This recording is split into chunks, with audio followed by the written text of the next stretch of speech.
오늘부터 이제 신약 성서 공부가 들어가게 되는데요. 20주간 동안 신약을 공부하게 됩니다. 일단 그 예수와 복음서에 대해서 10강자가 들어가고요. 그 다음에 나머지 10강자는 이제 사도행전부터 해서 바울 서신 또 기타 서신 이렇게 해서 10강자가 들어가게 됩니다. 원래 그 한 강자에 크게 제가 원래 하던 것은 이제 두 강자가 이렇게 합해져서 하나로 되어 있습니다. 그래서 오늘은 그 복음서의 형성하고 그 복음서의 자료에 대한 것을 공부하겠고요. 그 다음에 사회적 배경에 대한 것을 공부하도록 하겠습니다. 자, 그러면은 첫 번째 강의부터 들어가겠습니다. 여러분들 복음서를 보면은 마태, 마가, 누가의 같은 이야기들이 나오죠.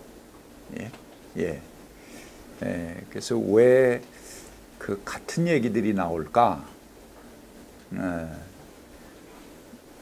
이제 보통 우리가 교회에서 여러분들이 공부하시기는 마태, 마가, 누가가 다 예수님의 제자니까 예수님 같이 따라다니면서 썼기 때문에 같은 기록이다. 이제 그렇게들 아마 공부를 하셨을 것입니다.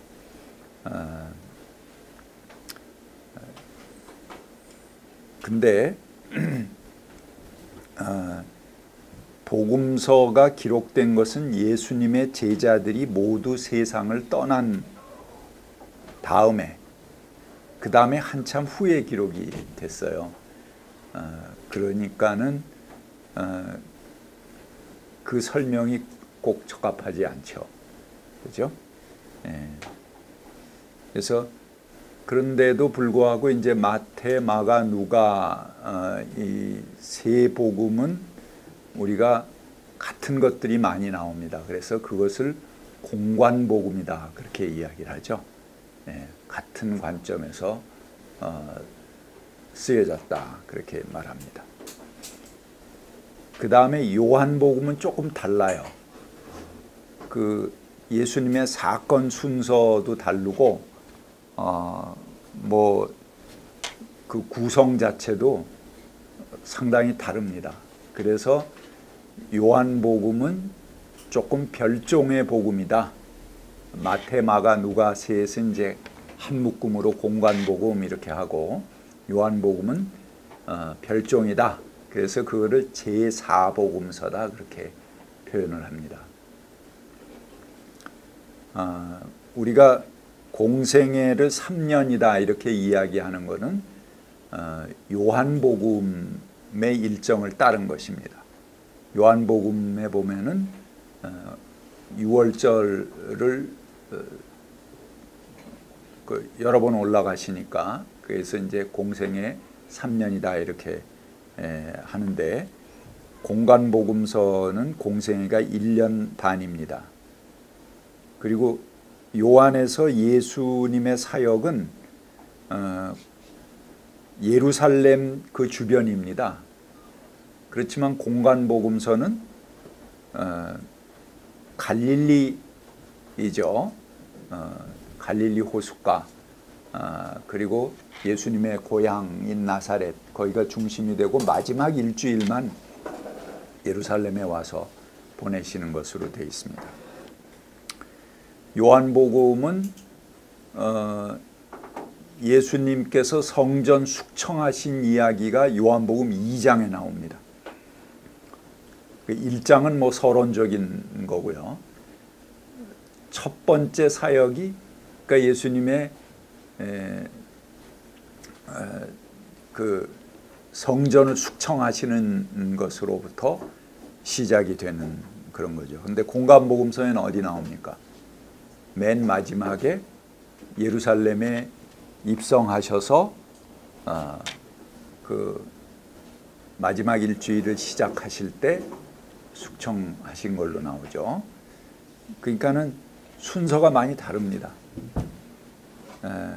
그리고 공관복음서는 예수님의 가르침이 일반 대중을 상대로 하지만 요한복음은 주로 제자들을 상대로 아주 긴 강론들이 이렇게 강화들이 그 연달아 있습니다. 그러니까는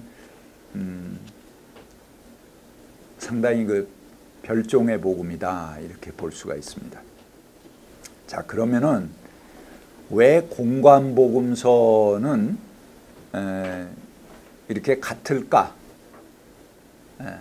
아까 얘기한 대로 세 제자들이 같이 예수님을 따라다니면서 같이 경험했기 때문에 그렇다. 이제 그거는 그 제자들이 직접 쓴 게 아니고 훨씬 돌아가신 사후에 기록된 것이기 때문에 그 설명은 꼭 적합하지 않다. 이제 그렇게 말씀을 드렸습니다. 1860년대까지도 최초의 복음서는 마태복음이다 이렇게 생각을 했습니다. 그러니까 마태가 제일 먼저 나오잖아요. 그 다음에 마가는 이를 간단하게 요약한 것이고 누가는 마태와 마가를 근거로 후에 기록한 것이다 그렇게 생각을 했습니다. 아직까지도 이제 로마 카톨릭은 이제 그렇게 공식적인 견해를 가지고 있습니다. 근데 학자들이 이 문서를 정밀하게 연구한 결과 그렇지 않다 하는 것들을 결론을 얻게 됐습니다. 이 세 복음 중에서 제일 분량이 적은 게 마가복음이죠. 마가복음 16장까지 나오니까요. 근데 마가가 최초의 복음서다. 그러니까 AD 한 70년경에 마가가 쓰여졌다. 그리고 그로부터 10년 또는 20년 뒤에 80년에서 90년 사이에 그 마가복음을 토대로 마태복음과 누가복음이 쓰여졌다. 이렇게 학자들은 봅니다. 그래서 왜 그러냐? 그 마태, 마가, 누가의 공통적으로 나타나는 것 때문에 우리가 공관복음이다 그렇게 부른다고 그랬잖아요. 그 공통으로 나타나는 부분을 전부 뽑아 보면은 세 복음에 같이 병행되는 것이 마가복음의 분량 정도가 됩니다. 그러니까는 마태에도 같이 나타나는 것을 뽑아 보면은 마태 안에 마가복음 정도가 같은 부분이 되는 거죠. 누가 안에도 같은 분량을 뽑아 보면은 그것이 마가복음 정도의 분량이 됩니다. 그래서 그리고 그 같은 부분들을 뽑아서 봤을 때 그 순서가 이야기의 순서가 대개 마가복음의 순서를 따르고 있습니다. 분량도 그와 같고 순서도 그와 같다. 이 중복되는 부분의 문체는 때로 자기들 나름의 입장에서 수정하기도 하지만 주로 마가의 촌스러운 문체를 반복한다. 그러니까 마가는 조금 문장이 아주 원초적이에요. 뭐 몇 마디 하다가 까이 그런데 까이가 이제 그리고 그런 거거든요. 그러니까 뭐 그런 그 설명들이 많아요. 그런데 누가나 마태는 상당히 문체가 좀 그보다는 수려한 그런 편인데 그 중복되는 부분에 있어서는 역시 까이 하고 이제 그 마가의 촌스러운 문체를 그대로 쓰고 있다. 그러니까 이거는 우리가 어떻게 추정할 수 있을까요? 마가복음을 기초로 뒤에 마태와 누가가 그것을 참고로 해서 썼다. 이렇게 볼 수 있는 것입니다.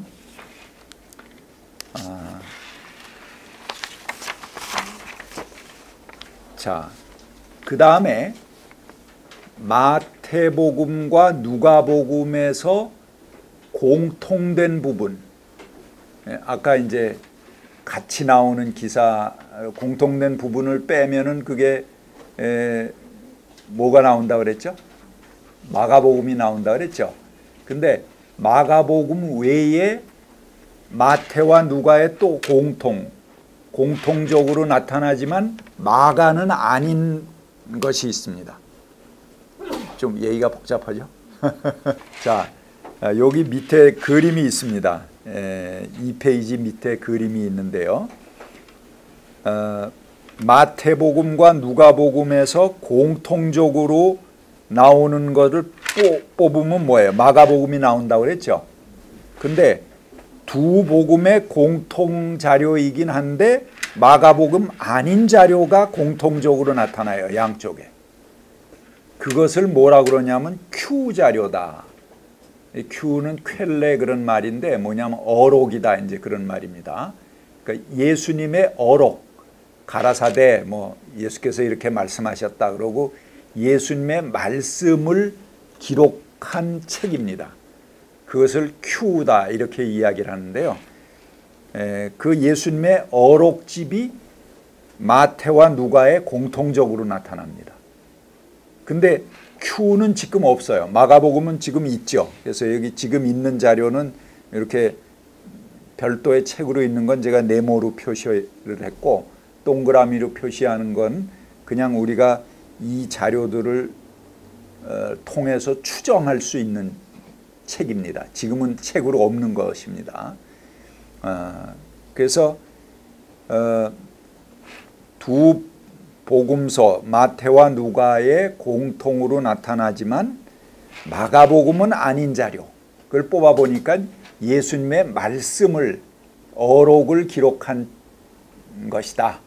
그래서 그 당시에는 어록집이 있었을 것이다. 그걸 이제 ���레 어록이다 이렇게 해갖고 Q라고 우리가 이름을 붙인다는 거죠. 학자들이 그렇게 이름을 붙였습니다.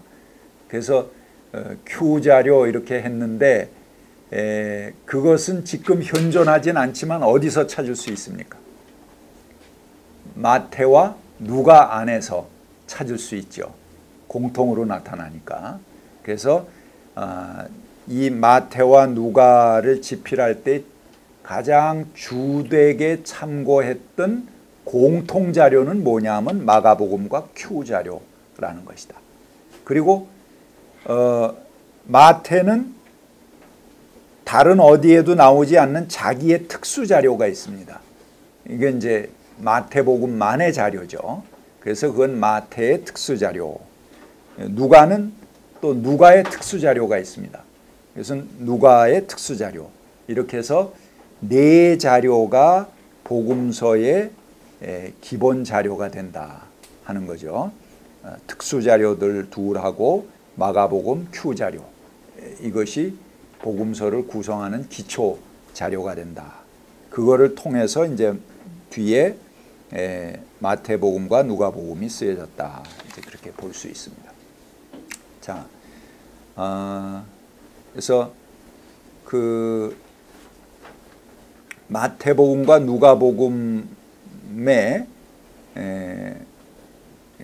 이제 그 뭐 몇 개의 자료들이 있고 또 그 특수 자료는 뭐가 있는가 하는 것들 제가 여기 기록을 해놨습니다. 주로 마태의 특수 자료들은 유대주의, 마태가 유대 공동체의 복음을 전한 사람입니다. 그래서 유대주의적인 특징을 가지고 있어요.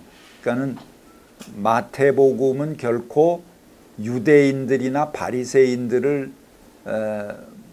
막 이렇게 비난하거나 폄하하지 않습니다. 그래서 오히려 그들의 의보다 뛰어나지 않으면 하나님 나라에 들어갈 수가 없다. 이렇게 설명한다든가 율법의 1.1획도 없어지지 않는다. 이제 그런 이야기를 하는 건 유대주의적인 경향이죠. 그것은 이제 마태복음에 나타나고요. 누가복음은 아주 보편적인 세계주의적인 그런 경향을 가지고 있습니다. 그래서 특별히 이제 아주 인도주의적이고 가난한 사람들에 대한 관심이 높고 그런 것들이 이제 누가복음의 자료입니다.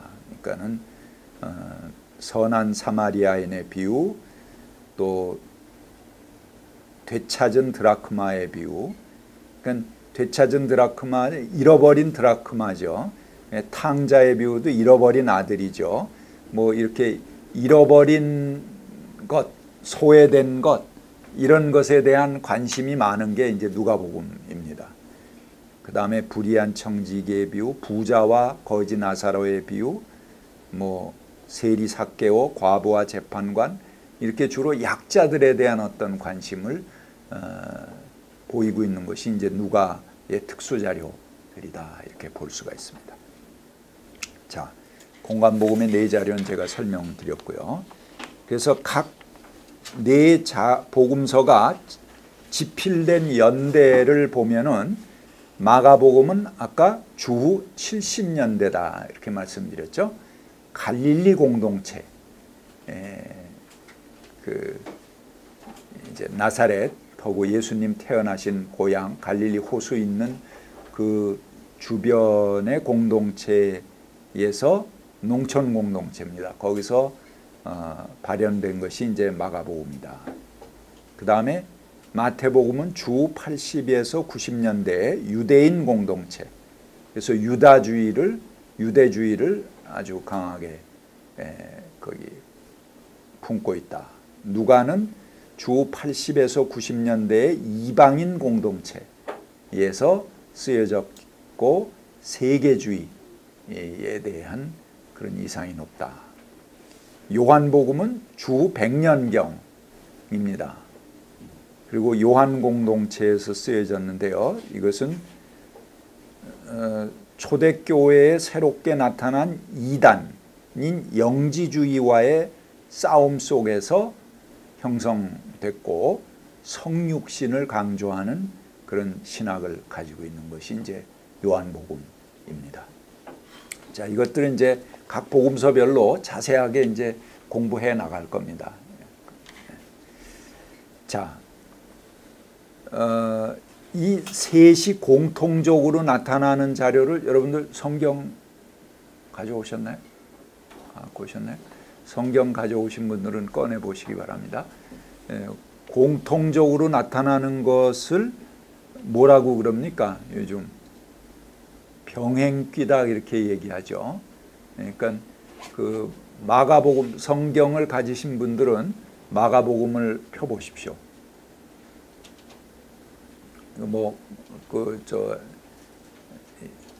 이 컴퓨터 핸드폰으로 보셔도 돼요. 거기 보면은 마가복음하고 이렇게 단락별로 요즘은 구별이 돼 있지 않습니까? 그래서 이제 제목이 있고 이제 쭉 나오는데 그 제목별로 가로하고 그 내용이 마가복음이니까 마태복음 몇 장 몇 절에, 누가복음 몇 장 몇 절에, 또는 요한복음 몇 장 몇 절에 이렇게 하고 가로 처리해서 쓰여 있죠. 예? 그거를 병행기라고 합니다. 그 말씀이 다른 복음 어디에 같이 나타난다. 그러니까 그 병행귀에 나타난다. 이제 그렇게 이야기를 하는 거죠. 자, 그래서 마가복음의 자료가 아까 마태와 누가가 취해서 그걸 썼다고 그랬잖아요. 그런데 마가에 있는 자료인데 마태와 누가가 빼놓은 자료가 있습니다. 생략한 자료가 있어요. 자, 그런 건 어떻게 찾을 수 있을까요? 여러분들이 마가복음서를 보시면은 거기 단락 위에 병행기 표시가 되어 있는 거는 다른 복음에도 같이 나타나는 거겠죠. 근데 병행기가 없는 단락이 있죠. 그거는 뭡니까? 마태도 취해가지 않고 누가도 그거를 취하지 않고 그냥 마가에만 있는 자료다 하는 표시겠죠. 그럼 마가에만 있는 거, 그러니까 마가에만 있다 하는 거는 나중에 마태와 누가가 그것을 마가복음을 근거로 집필을 했지만 빼버렸다 하는 거죠. 그 빼버린 자료가 뭐가 있을까 한 걸 한번 찾아보시기 바랍니다. 마가복음 그 위에 병행기들을 쭉 보고 병행기 없는 단락을 찾아보시면 되는 거죠. 어떤 게 있습니까? 자, 거기 이제 그 유인물에 골라서 써놨습니다. 저 다음 주부터는요 성경을 꼭 갖고 오셔야 돼요.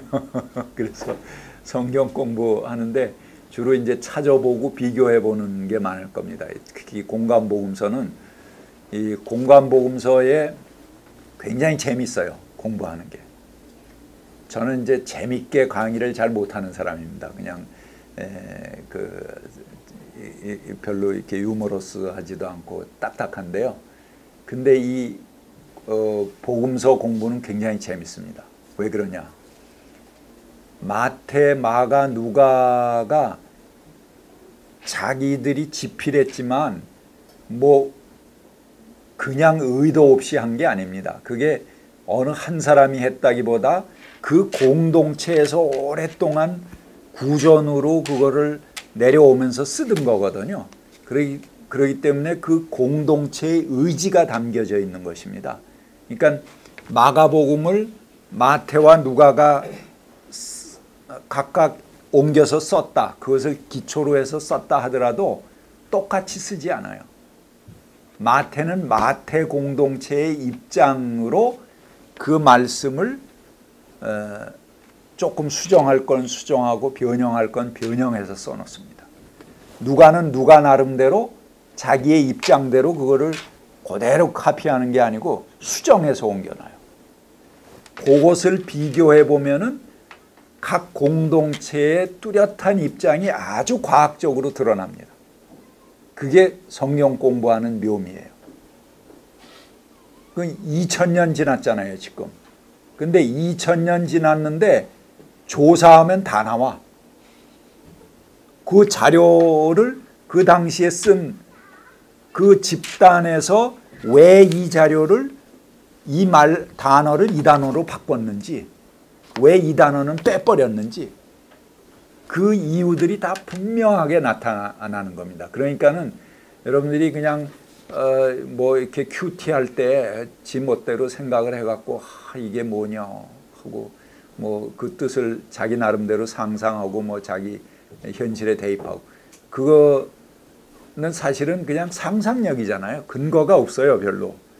자기의 내가 이거 해석하긴 했는데 은혜스럽긴 한데 이게 맞는 건가 이게 자기도 해석해놓고 잘 모르죠. 그런데 이 과학적으로 성경을 공부하게 되면 그것이 분명하게 그 자리에 생략된 이유라든가 아니면 가감된 이유가 아주 분명하게 드러납니다. 그 2000년 지났는데 그 의도가 그대로 눈에 보이는 거예요. 그것을 읽고 바라보는 재미가 굉장히 있습니다. 야, 참 놀라운 거죠. 야, 2000년 지났는데 이게 정말 다 그대로 이렇게 드러나는구나. 이런 것들이 이제 이 복음서 공부하면서 여러분들이 느끼시는 묘미가 될 것입니다. 자, 그 첫 번째 단락이 뭐냐 하면은 마가복음 3장 7절부터 12절입니다. 그것은 병행기 표시가 없어요. 그러니까 마태와 누가가 전부 취하지 않았다는 거죠. 그 본문을 한번 읽어보시기 바랍니다. 예. 제자들과 함께 바닷가로 물러가시니 갈릴리에서 많은 사람이 따라왔다. 또한 유대와 예루살렘과 이두메와 요단강 건너편 그리고 두로와 시돈 근처에서도 많은 사람이 그가 하신 모든 일을 소문으로 듣고 그에게로 몰려왔다. 예수께서는 무리가 차에게 밀려드는 혼잡을 피하시려고 제자들에게 분부하여 작은 배 한 척을 마련하게 하셨다. 그가 많은 사람을 고쳐주셨으므로 온갖 병으로 고통받는 사람들은 누구나 그에게 손을 대려고 밀려들었기 때문이다. 또 악한 귀신들은 예수를 보기만 하면 그 앞에 엎드려서 당신은 하나님의 아들입니다 하고 외쳤다. 그러면 예수께서는 나를 세상에 드러내지 말아라 하고 그들을 엄하게 꾸짖으셨다. 예, 요 본문인데 요 본문은 그런 이렇게 마태와 누가가 공통적으로 이 본문을 빼버린 거예요. 자기들이 이제 전부 마태, 마가복음을 토대로 집필을 했지만 요 본문은 빼버린 거예요. 왜 뺐을까? 마태와 누가가 이 본문을 뺀 이유가 뭘까요? 예, 좀 이상한 게 있죠. 여러분 저 허준 동의보감 보셨죠? 거기 보면은 허준이 의원이잖아요. 자기 입시를 이제 과거 시험을 보러 막 올라가는데 진천인가 그쯤 왔는데 막 그 환자들이 밀려갖고 그냥 그 의원에 한번 진료라도 받자 그러고 몰려드는 환자들을 돌보느라고 허준이 이거 돌보면 자기가 그동안 준비한 과거를 못 보는데 그럼에도 불구하고 환자들을 외면할 수 없다 그래서 과거를 연기 그거를 늦는 위험을 무릅쓰고 환자들을 돌보죠.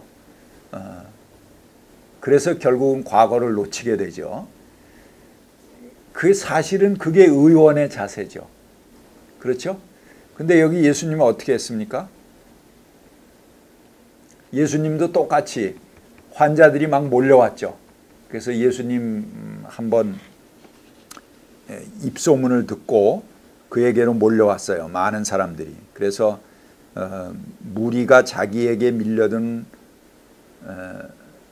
막 밀려들어오는 그런 상황이었습니다. 근데 어떻게 하셨어요, 예수님이? 제자들에게 분부해서 작은 배 한 척을 마련하셨고 그 배 타고 가셨어요. 그러니까는 이건 어떻게 해요?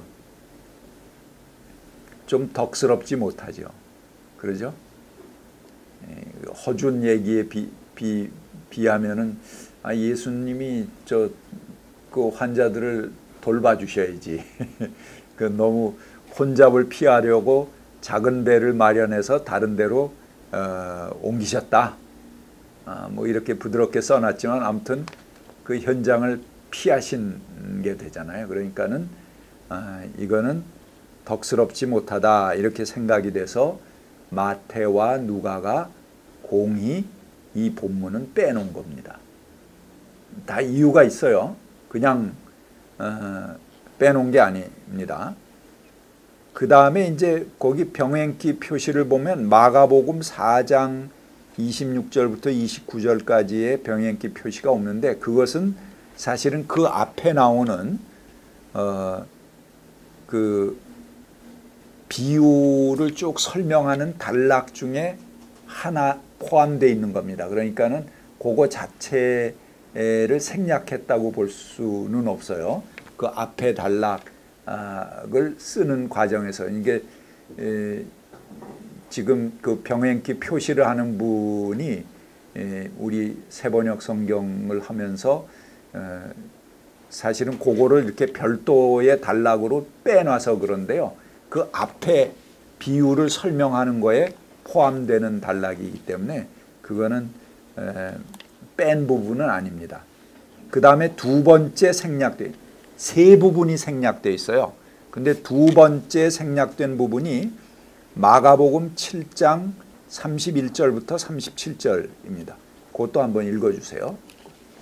예수께서 다시 두로 지역을 따라 시돈을 거쳐서 가가블리 지역 가운데를 지나 갈릴리 바다에 오셨다. 그런데 사람들이 기먹고 말 덤비는 사람을 예수께 데리고 와서 손을 얹어주시기를 간청하였다. 예수께서 그를 무리로부터 따로 데려가서 손가락을 귀에 넣고 침을 뱉어서 그의 혀에 손을 대셨다. 그리고 하늘을 우러러보시고서 탄식하시고 그에게 말씀하시기를 열받아 하셨다. 그것은 열리라는 뜻이다. 그러자 곧 그의 귀가 열리고 혀가 풀려서 말을 똑바로 하였다. 예수께서 이 일을 아무에게도 말하지 말라고 그들에게 명하셨으나 말리면 말릴수록 그들은 더욱더 널리 퍼뜨렸다. 사람들이 몹시 놀라서 말하기를 그가 하시는 일은 모두 훌륭하다. 듣지 못하는 사람도 듣게 하시고 말 못하는 사람도 말하게 하신다 하였다. 예. 자, 그 부분이 또 마태와 누가가 공통적으로 그 부분을 생략하고 집필을 했습니다. 그 세 덩어리 중에 이제 두 번째 덩어리죠. 자, 이거는 왜 뺐을까요? 마태와 누가가 왜 뺀 것 같아요? 일단 병자를 고치시는 과정이 조금 지저분하죠. 그러죠? 사람들 없는 대로 불러내시고 또 손가락을 그의 귀에 넣고 침을 뱉어서 그의 혀에 손을 대고 하늘을 향해 탄식하고 소리 지르고 그렇게 하시죠. 그러니까 별의별 방법을 다 쓰시는 겁니다. 침도 말려보고 손가락도 넣어보고 소리도 질러보고 그렇게 하시는 거예요. 그러니까 이게 조금 예수님의 권위에 위배된다 이렇게 생각된 거예요. 이거 메시아인데 내 침상을 들고 일어나 걸어라 이렇게 딱 한마디 해갖고 그렇게 하셔야지 멋있지. 사람들 없는데 너 일로 와봐 그러고 불러내갖고 침 개서 갖다 진흙으로 개갖고 바르고 손가락 집어넣고 소리도 질러보고 이런 방법이 지저분하기도 하고 예수님의 그 어떤 메시아적인 권위에 위배된다 이렇게 생각됐기 때문에 마태와 누가가 공통적으로 이 부분을 빼놨습니다. 다 이유가 있죠. 자, 세 번째 부분이 뭐냐면 마가복음 8장 22절부터 26절입니다. 그거 한번 읽어보세요. 그리고 그들은 벳세다로 갔다. 사람들이 눈먼 사람 하나를 예수께 데려와서 손을 대어 주시기를 간청하였다. 예수께서 눈먼 사람의 손을 붙드시고 마을 바깥으로 데리고 나가셔서 그 두 눈에 침을 뱉고 그에게 손을 얹으시고서 무엇이 보이느냐 하고 물으셨다. 그 사람이 쳐다보고서 말하기를 사람들이 보입니다. 나무 같은 것들이 걸어다니는 것 같습니다 하였다. 그때 예수께서는 다시 그 사람의 두 눈에 손을 얹으셨다. 그런 다음에 그가 뚫어지듯이 바라보더니 시력을 회복하여 모든 것을 똑똑히 보게 되었다. 예수께서 그를 집으로 돌려보내시며 말씀하시기를 마을로 들어가지 말아라 하셨다. 자, 이 부분은 왜 빼놨을까요? 이것도 아주 마찬가지죠. 두 번째 것과 같이 침을 뱉고 손을 얹고 그런 과정들이 두 번째 기사하고 똑같죠? 그것은 또 그렇다고 치고 결정적인 게 처음에 고쳐갖고 무엇이 보이느냐 하고 물어봤는데 뭐예요? 나무 같은 것들이 걸어다닙니다 그러잖아요. 아차, 실수. 처음에 싹 고쳐야 되는데 이게 처음에 제대로 성공을 못했죠. 그래서 나무 같은, 사람이 보여야 되는데 이게 나무 같은 것들이 보여요. 그래서 다시 재차식이 예수님이 다시 고쳐 주십니다. 그러니까 두 번째 한 다음에 그가 이제 시력을 완전히 회복해서 무엇이 보이냐 그러니까는 사람들이 보입니다. 모든 것을 똑똑하게 보게 됐다. 그러니까 첫 번째 실수를 해서 두 번째 이제 두 번 재시도를 해갖고 고치는 얘기죠. 그러니까 이거는 예수님의 권위에 위배되죠. 그래서 이건 생략한 겁니다. 자, 그 세 본문이 빠져 있습니다. 그러니까 다 이유가 있어요. 그냥 빠진 게 아닙니다. 그 세 개는 이 사람들이 이제 나중에 보면서 요거는 좀 문제가 있다 이런 생각을 가졌기 때문에 그 세 본문을 빼놓은 겁니다. 자, 그러면은 그 세 본문을 빼놨다는 것은 무엇을 의미하겠습니까? 본래 마가가 쓰여진 다음에 한 10년이나 20년 뒤에 경향을 볼 수가 있는 거죠. 주로 이 세 부분이 어떤 부분입니까? 예수님의 어떤 인간적인 모습을 담고 있는 그런 거죠. 뭐 그것이 잘못됐다, 잘됐다 이렇게 볼 수는 없어요. 그냥 예수님이 하신 행적이죠. 근데 뒤에 사람들이 이거는 예수님의 권위에, 메시아적 권위에 해가 된다 이렇게 생각한 거죠. 그 예수님이 잘못한 게 아니고 뒤에 사람들의 생각이 그렇게 바뀐 거죠. 그러니까 10년, 20년 뒤에 예수를 어떻게 보게 됐다는 겁니까? 상당히 메시아적으로, 권위적으로, 하나님의 아들로 그렇게 보게 됐다는 경향을 우리가 이 변화를 통해서 읽을 수 있게 되는 거죠. 본래 예수님이 이거 사람들이 막 밀려와서 혼접하면 배 타고 다른 데로 가실 수도 있고 그 다음날 와서 고쳐줄 수도 있고 그 행위 자체가 잘못됐다 잘됐다 이렇게 판단하는 게 아니죠. 또 병자를 고치는데 오히려 말씀으로 척척해서 내 침상 들고 가라 이렇게 고치는 것보다도 정말 자기의 모든 열정을 다해서 그 환자를 고치려고 애쓰는 모습을 볼 수 있잖아요.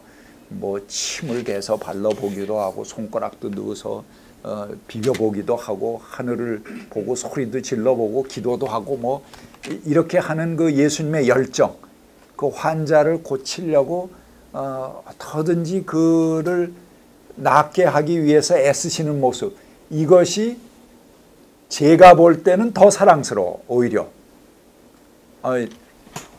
내 병이 나아졌다, 들고 일어나라 이렇게 갖고 고치면 좋은데 잘 안 되더라고. 그게 저도 목사인데 그렇게 해서 척척 고치면 얼마나 좋아. 근데 그게 잘 안 되잖아요. 우리들은 잘 안 되잖아요. 그러니까 오히려 그 환자를 고치려고 주물러도 보고 침도 개서 발라보고 손가락도 넣어보고 이런 모습이 더 정겨워. 그리고 그런 모습에 더 그 예수님에 대한 친근감, 인간적인 매력, 이분이 하늘에서 떨어진 분이고 나하고 종류가 다른 그런 분이 아니고 우리하고 좀 비슷한 그런 똑같이 안타까운 마음을 가지고 환자들을 대하신 그런 분이로구나. 이런 걸 느낄 수 있어서 저는 오히려 이 생략된 부분의 귀절들이 더 좋아요. 정감 있고 더 사랑스러워요. 만약에 이 마태와 누가가 뒤에 그 예수를 하나님의 아들로 보고 메시아로만 보는 그런 관점에서 모든 걸 다 잘라버리고 생략해버리고 그런 것만 있다, 마가복음이 없었다, 그러면은 우리는 예수의 그 인간적인 면, 더 그 환자들을 대하는 그런 어떤 뜨거운 사랑, 열정 이런 것들을 아마 잊어버렸을 거예요. 그냥 무조건 이제 도깨비 방망이 탁 치면은 뭐가 딱 이루어지듯이 그렇게 척척해야 되는 그런 어떤 만능 해결사로서의 예수, 그런 상은 가질지 몰라도 그분의 정말 따뜻한 성품과 인간성이 담긴 그런 부분은 우리가 잊어버렸을 것이다. 그런 면에서 오히려 이들이 생략해버린 그 마가복음의 본문이 더 값지고 귀한 그런 본문이다. 저 개인의 성향은 그렇게 봅니다. 그러니까 여러분들 또 나름대로 다 관점이 있을 거예요. 이건 역시 빼길 잘했어. 이런 게 있으면은 상당히 안 좋아 이렇게 생각하시는 분도 있을 거고, 또 저같이 생각하는 분도 계실 거예요. 자, 하지만 아무튼 각각이 서로 그런 자기의 고유한 관점을 가지고 집필한 것이 이제 이 복음서다 이렇게 볼 수가 있습니다. 또 요한복음은 이제 굉장히 다른 그런 거죠. 이 여러분 마가복음은 시작이 어디부터 됩니까? 그렇죠. 예수님의 공생애. 예수님이 세례 요한이 나타나서 천국이 가까웠다, 회개하라, 하나님 나라가 가까이 왔다, 이 말씀으로부터 시작을 하죠. 그러니까는 세례 요한하고 세례 요한에게 세례를 받으시는 이야기로부터 예수님이 공생애를 시작하는 이야기로 바로 들어갑니다. 그러니까 예수님의 어린 시절 뭐 태어난 탄생 이야기 이런 거 없습니다. 마가복음엔. 그냥 공생애부터 나오죠. 근데 그보다 한 10년, 20년 뒤에 된 마태와 누가복음에는 뭐가 나옵니까? 예수님의 어린 시절 이야기, 탄생 이야기, 또 그 탄생 이전에 예비된 족보의 이야기, 이 족보까지 실립니다. 마태복음은 어디부터 나오는 족보예요? 아브라함부터 해서 쭉 나오는 족보입니다. 누가복음은 족보가 아담부터 나와요. 이건 참 놀라운 거죠. 최초의 인류인 아담부터 그 까마득한 원시사회에 누가 그렇게 족보를 전부 기록하고 써놨을까요? 아무튼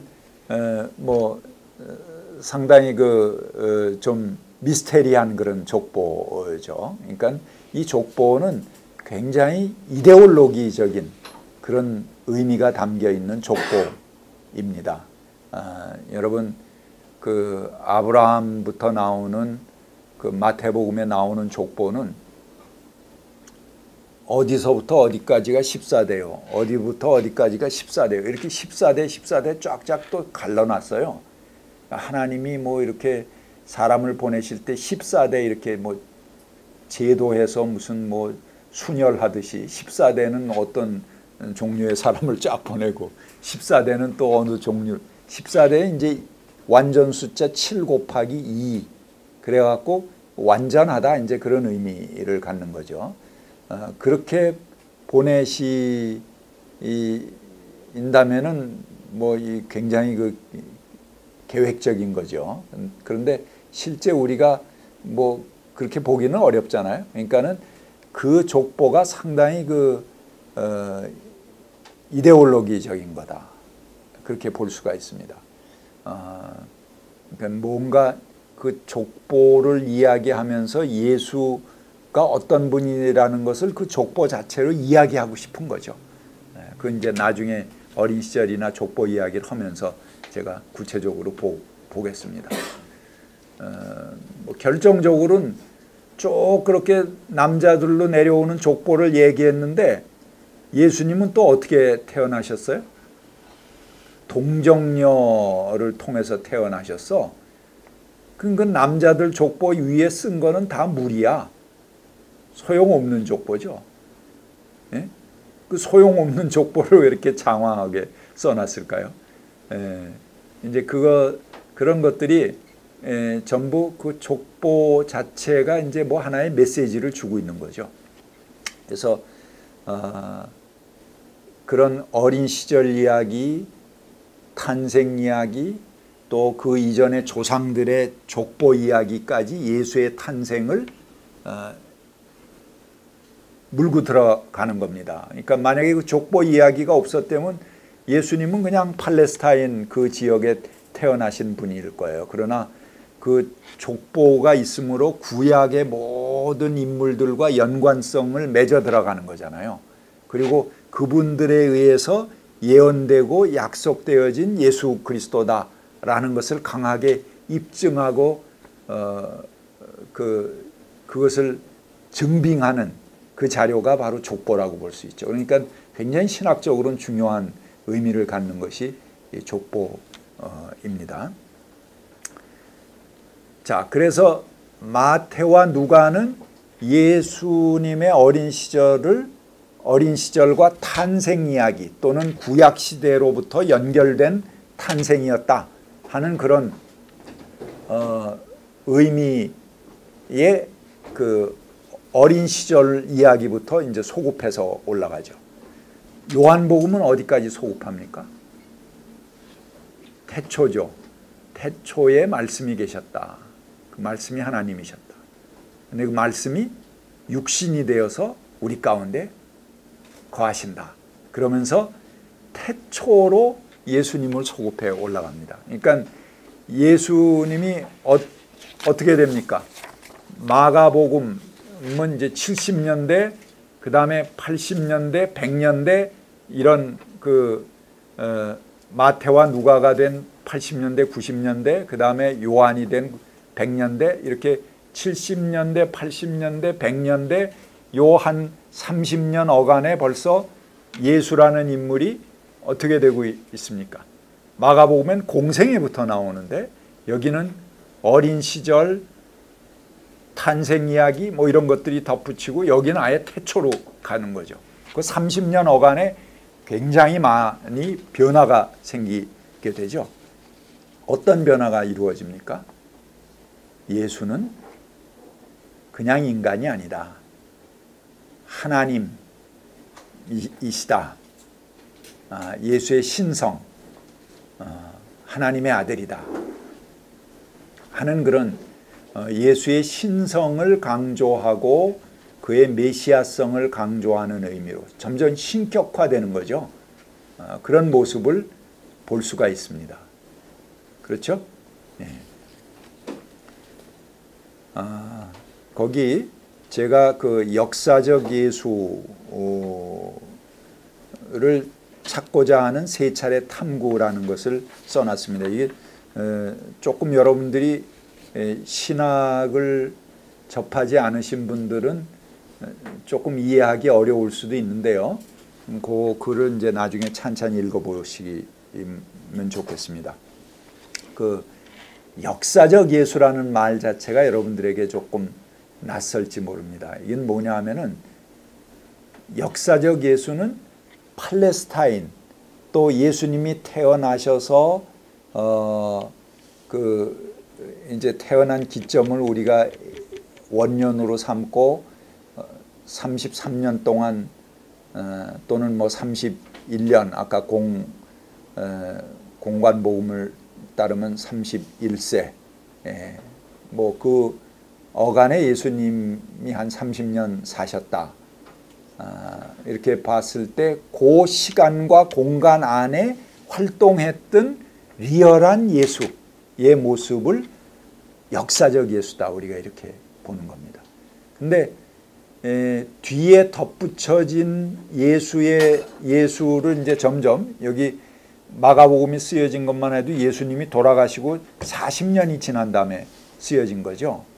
한 세대가 훨씬 지난 다음에 최초의 복음이 쓰여진 겁니다. 그러니까는 그 마가복음에서부터 또 요한복음이 쓰여진 100년까지만 보더라도 벌써 예수는 현격하게 신격화되지 않습니까? 태초에 오신 존재로 이렇게 되고 신격화되는 그런 과정을 볼 수가 있는데 그런 과정을 통해서 보는 것은 그리스도다. 이게 이제 우리가 신앙의 그리스도다 이렇게 얘기합니다. 그리스도는 메시아다 이제 그런 뜻이죠. 그러니까 우리의 구원자시다. 그런 의미로 보는 겁니다. 이건 신앙적인 눈입니다.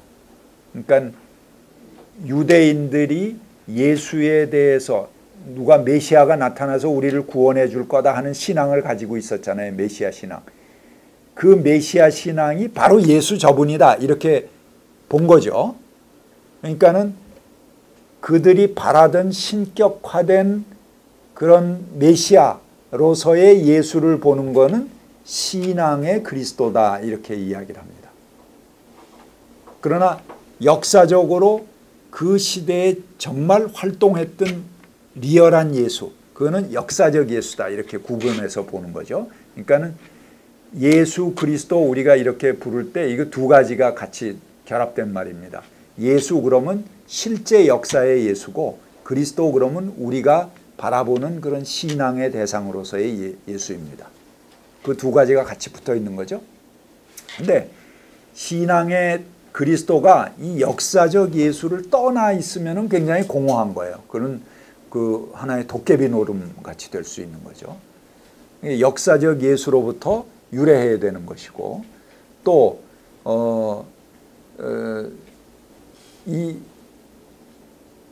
그 역사적 예수만 있고 그리스도가 없다 그러면은 뭐 예수나 우리나 별로 다를 것 없다 이렇게 될 수 있는 거죠. 그렇기 때문에 또 신앙적인 그런 그리스도상도 굉장히 중요한 것이다. 이런 것들은 이제 우리가 공부하게 될 것입니다. 그래서 이제까지의 신학의 역사는 역사적 예수를 찾는 그런 흐름이었다. 이렇게 볼 수가 있습니다. 그래서 세 가지 큰 흐름이 있어요. 이게 이제 세 번의 역사적 예수를 찾고자 하는 하나의 붐이, 신학적 붐이 일어났던 그 세 붐을 제가 여기다 정리해 놨습니다. 그러니까 여러분들이 그걸 보시고, 요즘 최근 많이 나오는 책들은 이제 이 Third Quest라고 그래갖고 세 번째 붐입니다. 그래서 시카고 학파, 미국 영미학자들 중심으로 벌어지는 그런 그 역사적 예수를 찾는 그런 흐름인데요. 요즘 이제 많이 번역해 나오죠. 로버트 펑크, 그 다음에 마이어, 샌더스, 보그, 크로산, 뭐 이런 책들이 많이 번역돼 나오고 있죠. 그것은 전부 이 Third Quest에 관한 그런 것입니다. 그래서 이 첫 번째, 두 번째, 세 번째 그 역사적 예수가 누구냐 하는 것을 찾는 것이 하나의 신학적 과제였다. 그게 찾아져야지 우리의 신앙의 근거가 생기는 거 아니겠어요? 그게 없으면 그냥 예수를 산으로 끌고 갈 수 있는 거죠. 우리 멋대로 자기 상상하는 대로 그려낼 수 있는 것이기 때문에 이 역사적 예수를 찾는 것이 굉장히 중요한 근거다. 그래서 그 세 번의 흐름을 제가 대강 여기다 소개를 해놨는데요. 여러분들이 그 유인물을 통해서 읽어보시기 바랍니다.